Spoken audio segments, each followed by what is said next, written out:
Pag naiisip ka, sabay kayong naniningning.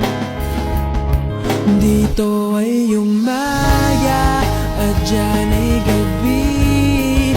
Ang oras natin ay magkasalungat. Aking hapunan ay umagahan. Ngunit kahit na anong mangyari, balang araw ay makakapiling ka.